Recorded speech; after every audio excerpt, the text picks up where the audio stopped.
Hi, అందరికీ నమస్తే అండి.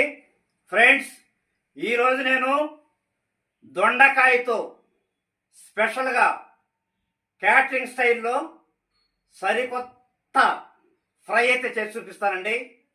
వీడియోలోకి వెళ్ళిపోదామండి. నేను అరకిలో దొండకాయలు తీసుకున్నానండి. సన్నగా ఈ విధంగా కట్ చేసి పెట్టుకున్నాను. ముందుగా బాండెల్లో ఆయిల్ వేసి కొంచెం బాయిల్ చేసుకున్నానండి. ఇప్పుడు మనం కట్ చేసుకున్నటువంటి దొండకాయల్ని కొంచెం ఫ్రై చేసుకోవాలి, డీప్ ఫ్రై చేసి పెడతానండి. ఓకే అండి, అన్నీ కూడా దొండకాయ ముక్కలు ఈ విధంగా మనం ఫ్రై చేసుకొని పక్కన పెట్టుకుందాము. చూడండి ఫ్రెండ్స్, దొండకాయ ముక్కలన్నీ ఈ విధంగా నేనైతే వేయించేసుకున్నాను.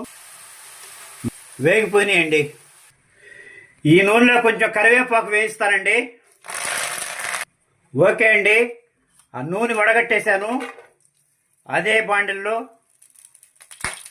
కొంచెం జీడిపప్పులు వేయిస్తానండి.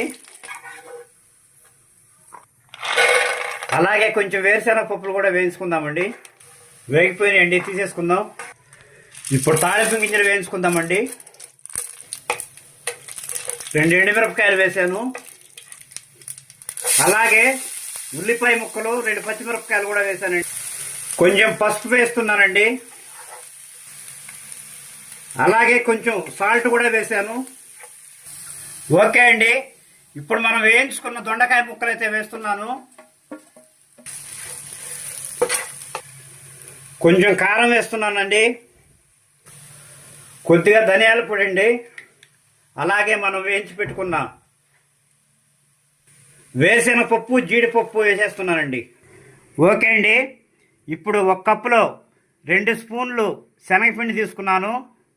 అందులో కొంచెం కారం, చిటికెడు సోడా ఉప్పు, కొద్దిగా సాల్టు, కొంచెం పసుపు వేసి కొంచెం వాటర్ వేసి జారుగా కలుపుకుందామండి.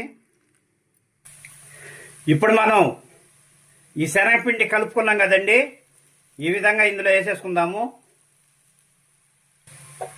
మిక్స్ చేసేసుకుందామండి, మొత్తం కలిపేసుకుందాము. ఈ విధంగా బాగా కలుపుకోవాలన్నమాట.